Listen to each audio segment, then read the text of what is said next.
Estamos recibiendo a nuestro querido y admirado Mario Cayota. Buen día y bienvenido, Mario. Buen día Alejandro, también buen día a todos tus escuchas, sí. Bueno, yo hoy pensaba, más allá del tema que nos propones en el día de hoy, pensaba que nuestro primer contacto a pocas horas de haber arribado a Montevideo en una cuarentena muy estricta que, como es lógico, te autoimpusiste en el entendido que venías de Italia, sí. que tú tenías a propósito de una mirada del funcionamiento del servicio exterior, bueno, una mirada muy personal, muy contundente, ¿no es cierto? Sí, así es. Estoy tratando de ser medido en mis palabras, como podés advertir, ¿no? Sin embargo, Mario, todo lo que ha ocurrido en ese escenario en tan pocos días, en tan pocas semanas, ¿no? Es verdad. Entre otras cosas, cambió el canciller. Sí, que de alguna manera confirmó mis preocupaciones, ¿no? Sí, es verdad. Algunas es cierto, sí. Es cierto que es un aspecto sobre el cual se ha hablado poco, pero algunas quedaron, por decirlo de algún modo, en cierta evidencia a propósito de puntos que tú habías señalado, ¿no? Sí, es cierto. Y ahora, bueno, la vez pasada y en el espacio anterior yo había hecho referencia al nombramiento del doctor Carriquiri, ¿no?, como embajador ante el Vaticano. Y hoy, Alejandro, me gustaría hablar de otra designación, con la diferencia de que este nombramiento se hace desde el Vaticano y para la vicepresidencia y secretaría de la Pontificia Comisión para América Latina. ¿Y por qué? ¿Por qué, Alejandro, me gustaría hablar de esta designación? Que ¿Por qué? En principio no tiene nada que ver con el Uruguay, ¿no? Bueno, porque el nombrado va a ocupar el importante cargo que desempeñaba Guzmán Carriquiri. Pero esta no es la única razón, La persona que sustituye a Carriquiri es el doctor Julio César Caballero. ¿Y quién es este señor? Bueno, pues nada menos que el embajador boliviano ante el Vaticano, destituido por la presidenta de facto después del golpe de Estado que se diera en Bolivia, aun cuando muchos parece que ignoran que se haya dado ese golpe de Estado. Así es. Ahora, sí, Julio César Caballero, vamos a seguir preguntándonos por él. Bueno, es un destacado periodista boliviano, obviamente, con muchos títulos universitarios, incluso en el exterior de su país, lo cual lo acreditan como un solvente profesional en la materia. Pero Caballero no solo es un acreditado periodista, sino que también es reconocido por sus trabajos con los movimientos populares, particularmente con las comunidades indígenas. Cuando el Papa Francisco estuvo en Bolivia, Caballero fue precisamente quien se ocupó de preparar sus encuentros con las comunidades indígenas, que fue un encuentro multitudinario y sumamente exitoso, ¿no? Encuentro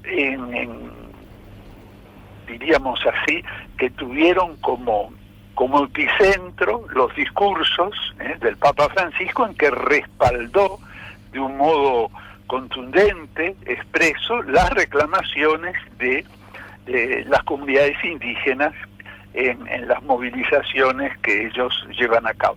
Pensemos que el 80% de los bolivianos es de origen indígena. Es una realidad a la que a nosotros a veces nos cuesta un poquito diríamos así, de comprender. Ya lo creo. Sí. Ahora, yo creo que este nombramiento es sumamente significativo, Alejandro, ¿no? Pero obviamente porque conozco muy bien cómo piensa el doctor Caballero, del que soy amigo, ¿no? Pero además que el Papa Bergoglio nombre para ocupar este cargo en la Pontificia Comisión para América Latina a un embajador destituido por la dictadura boliviana, es sin lugar a dudas, me parece, todo un mensaje, ¿no? Acá me tienes que ayudar en esta pregunta que quiero hacerte, porque ante este comentario que haces, ante este desarrollo de la información, porque también es justo, es decir, que la información sin contexto y sin ideas vale de muy poco. Claro. Y vos acá le estás dando contexto, le estás dando dato accesorio que termina siendo no accesorio, sino central, ¿no? Recordemos que quienes propiciaron el golpe de Estado ingresaron al gobierno de Bolivia reivindicando la Biblia. Tú te acuerdas perfectamente de eso, ¿no? Sí, porque hay corrientes cristianas justamente con una mirada diferente a la de otras, y sobre todo a la que tiene el Papa Francisco, y sobre todo hay también católicos, sí, pero sobre todo movimientos evangélicos, que justamente tienen una mirada totalmente distinta y que invocan desde su punto de vista al Evangelio para hacer lo que hacen, ¿no? Pero ahora, esa reivindicación, acá me tenés que ayudar mucho, Mario. Sí. Yo advierto, porque vos dijiste acá a nosotros nos cuesta entender a Bolivia y tener esa mirada y ese dato a propósito de la población en Bolivia, está constituida fundamentalmente por población indígena, ¿no es cierto? Sí.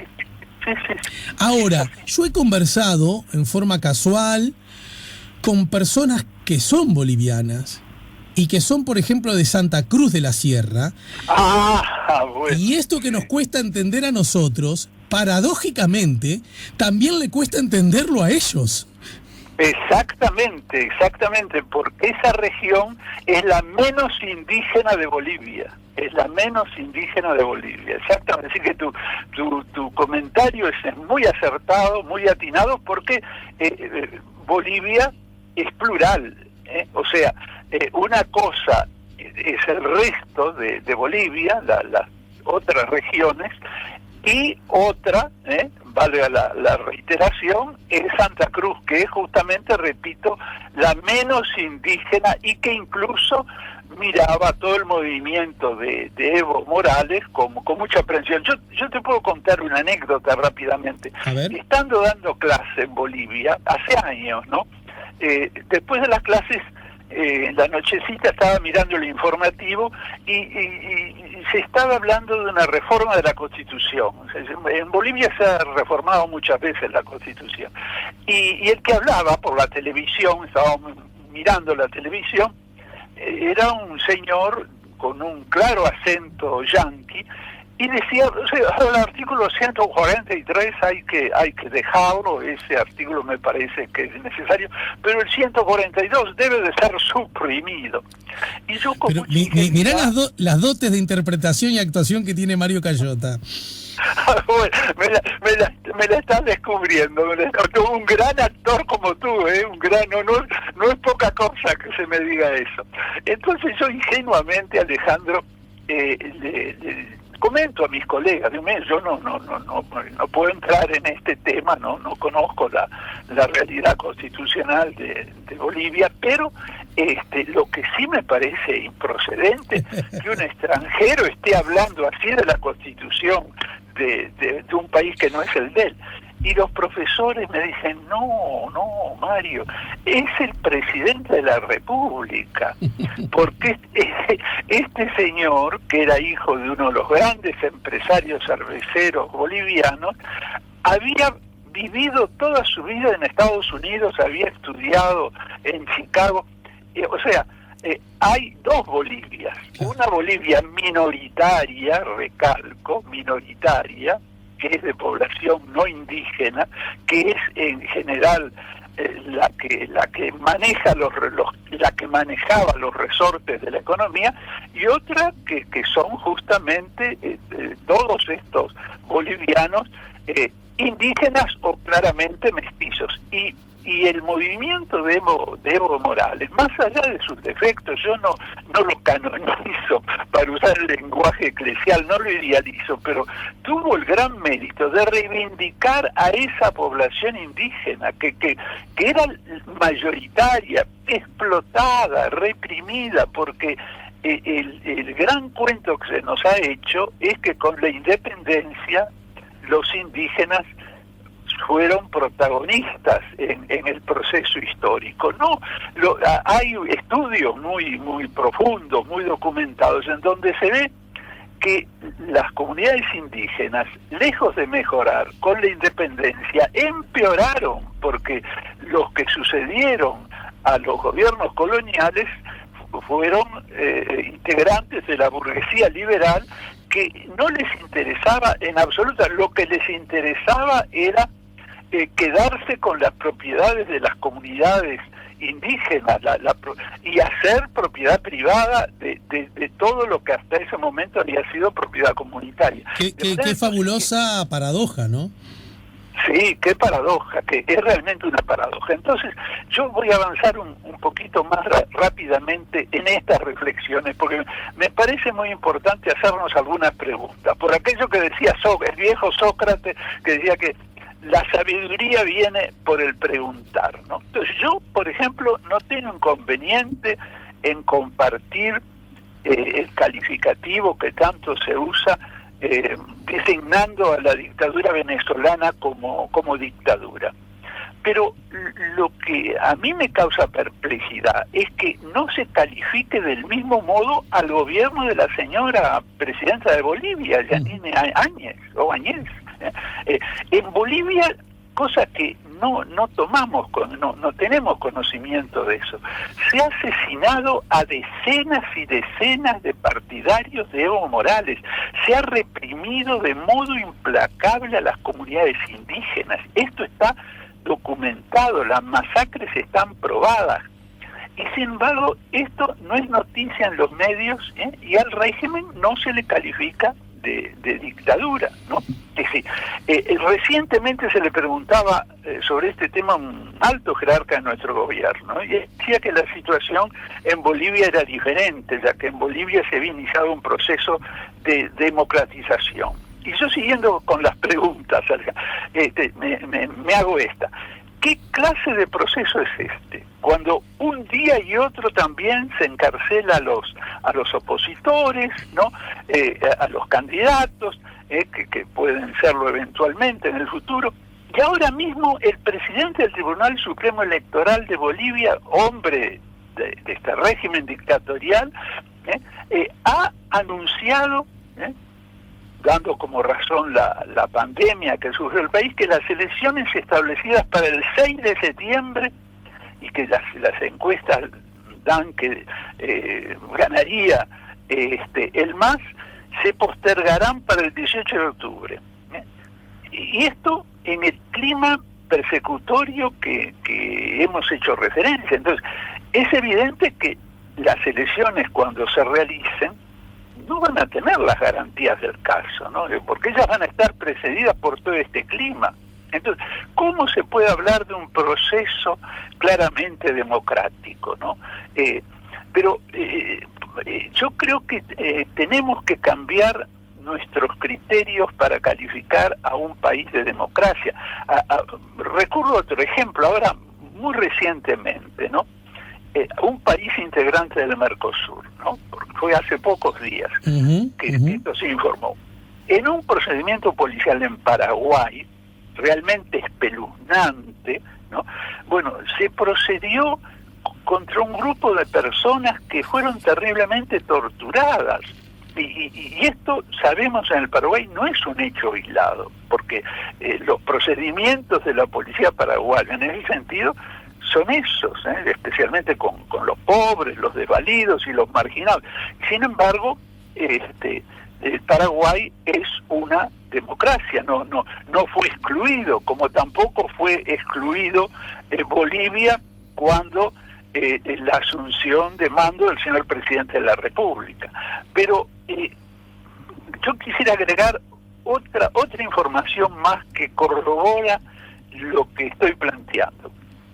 En los últimos días se ha dado a conocer una investigación de la Universidad de Harvard, que todos sabemos que no es ni marxista ni subversiva, donde se ha constatado de modo absolutamente documental las masacres llevadas a cabo por el régimen boliviano.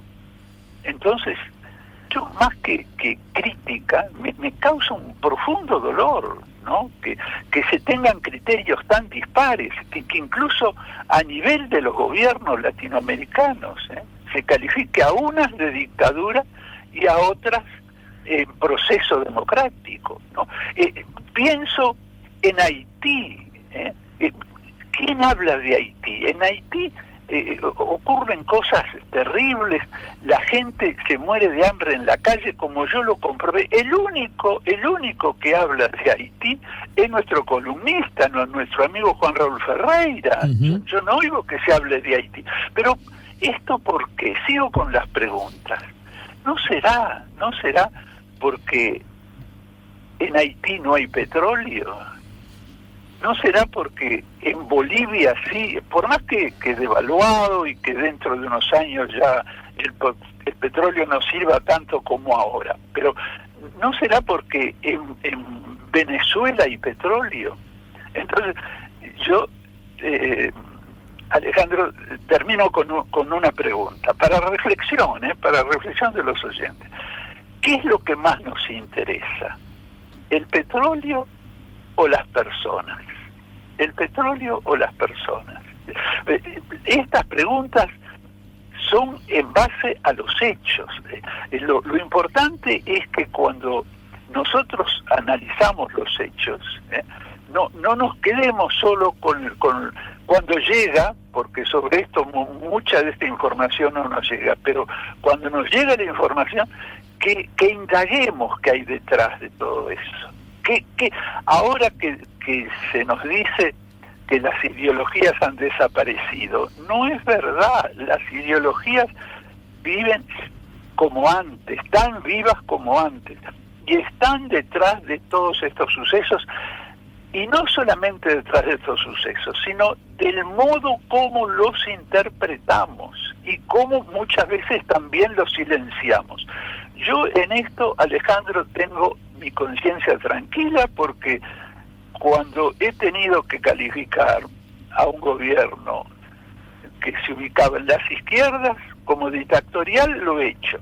Pero entonces no tengamos una visión hemipléjica, porque eso no es bueno para el mundo, y no es bueno tampoco para entender la historia, salvo que tengamos otros intereses que no se manifiestan. Por eso me parece importante reflexionar sobre la historia, no quedarse solo con el dato, con la fecha, con el personaje, sino ir a ver lo que hay detrás de todo ese proceso. Bien. Muchas gracias, Mario. Bueno, con estas preguntas, que no son pocas y bastante acuciantes, Alejandro, le dejo a tu audiencia hasta el próximo lunes. Te dejo un beso cariñoso a vos y a los tuyos, especialmente un beso simbólico a la nieta, ¿sí? Sí, amorosa, ¿viste? Extraordinaria. Además es la nieta de mi ancianidad, pero además lo vale por ella misma. Bueno, muchas gracias. Un abrazo a todos. Un beso cariñoso. Mario Cayota nos ayudó a poner la mañana en camino.